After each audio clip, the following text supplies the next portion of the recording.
us to move the house and move it so that it's facing the library. And he said, absolutely not. This is the way my father built it, and that's the way I wanted it to stay. So that's what we did. Kept it that way. When the house was lifted, the foundation laid new. They also put in a new roof, and some of the windows were replaced. Because after so many years, you need to do something, right? So we're gonna go inside. You can just follow me, please. You can go, honey, wait for me by the door.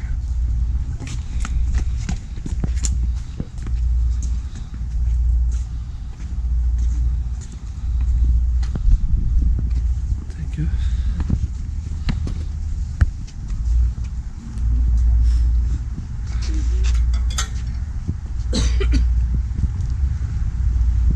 The house is very moldy, so my allergies are cracking up. Come on in.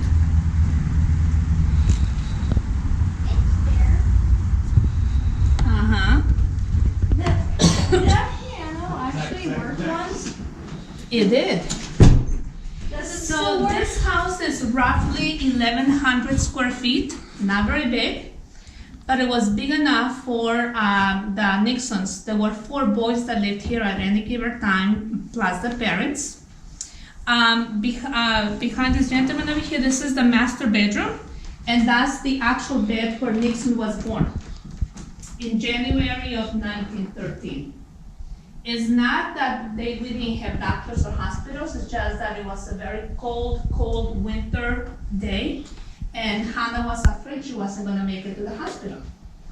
So the doctor did come to the house to certify the birth, and that's why we still have it there. Back there behind the bed, if you move this way, there's some frame pictures. The significance of that is that Richard Nixon made those frames for his parents as gifts. Back then, we didn't have a lot of stores, so you wanted to give a gift to your parents or to anybody, so what did you do? You made it, right? So that's what he did. This is the original dining table.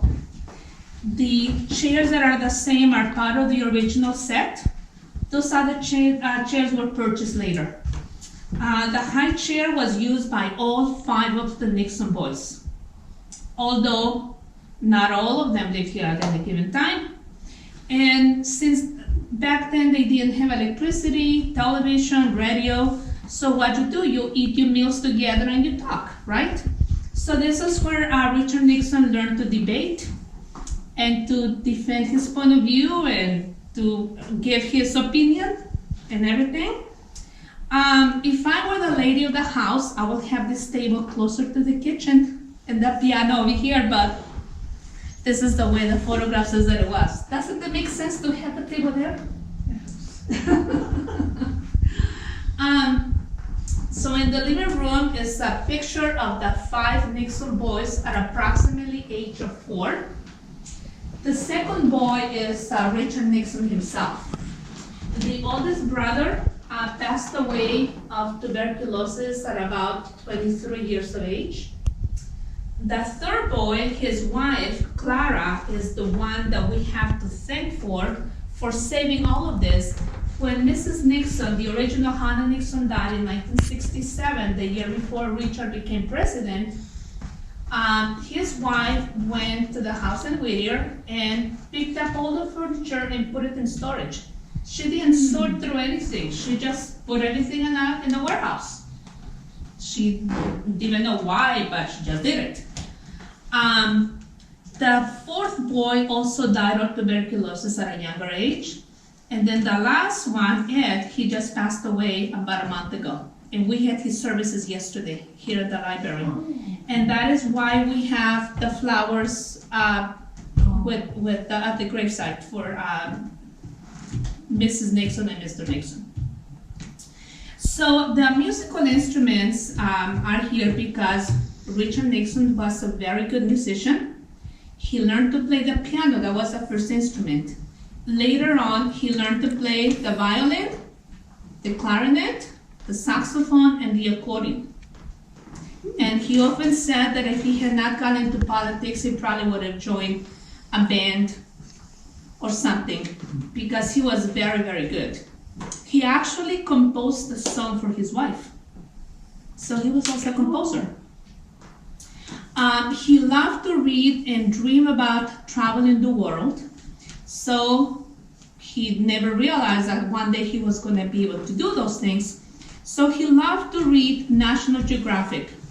He used to get the magazines from his aunt, the one that taught him to play the piano.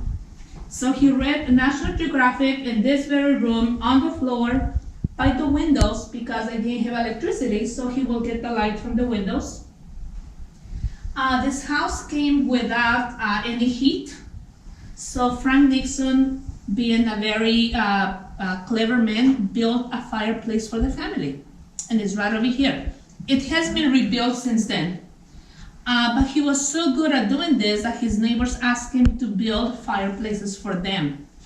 And he did, as an extra source of income. And it is said that he also, unknowingly at the time, built a fireplace for Patricia Nixon's family in Artesia. Nobody really knows where that is, or if they do, they're not disclosing it because they don't want any looky-loos to go into the house to see that the second fireplace is still in existence that Frank Nixon built. The photographs are just family photographs. The grandparents back here, Richard Nixon's grandparents, a family library, all of the books that Richard Nixon read when he was a young boy. I find it very interesting that that Hannah Nixon had 5 boys, yet she had no brothers. She had all sisters. It's interesting to me. Anyway. This is their wedding photo or something? Yes. This is the kitchen, and from here you'll be able to peek in and see that the bedroom was divided into storage, a sewing room, and a little bathroom. And also you can see the stairs that will take you to the attic that was converted into a bedroom. Because otherwise, where are the boys going to sleep? Oh, it only had 1 bedroom? It had 2 bedrooms, but there was a master plus a little one that was divided for other uses. Does the sink actually work? It used to work, but the sink was actually lower because they had to pump water in and they had to pump down. So over here on my right is the picture of what the attic looks like now with the 2 beds, that there were 2 boys to a bed. And it's pretty low, so when you go, well, I can't take you up there, but you actually cannot really stand up because you will hit the ceiling. And over here on my right is the bathtub, the meat grinder that you can see there. I don't know if you ever used the meat grinder. And Frank's a saddle for his horse. That bathtub is very small. It's very small. Imagine taking a bath in there. Whoa! Yeah. I don't know how I can't Yes. have a bathroom there. And on top of working and doing everything, she even made clothes for the boys. There's a sewing machine back there. There is? I don't know where she found the time to do all those things. Yeah. She was a good baker. There's a flour sifter, the mold to bake a cake. So, And they kept all these things. yes, they did. The stove and the ice box are not original, but they're from the same era. This is not a wood burning stove. My grandmother used to have a wood burning stove that looked like this. This one they use white gas. This little card over here with those numbers, that's for the iceman.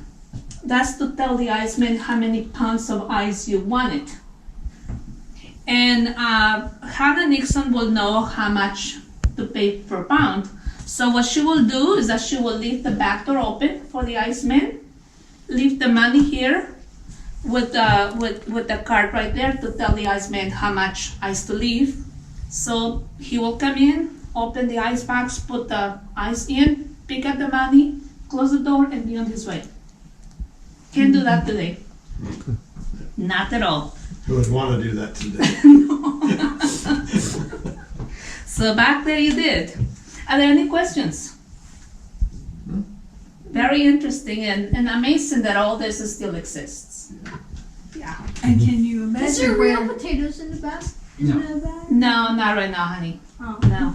where she did baking and chopping? Must be hungry. Yes, baking, shopping, everything, and yeah. So that is amazing. Yes. Yes. Okay, you wanna go out this way? Oh, Can you imagine taking a bath in that little bathtub? No. That'd be horrible.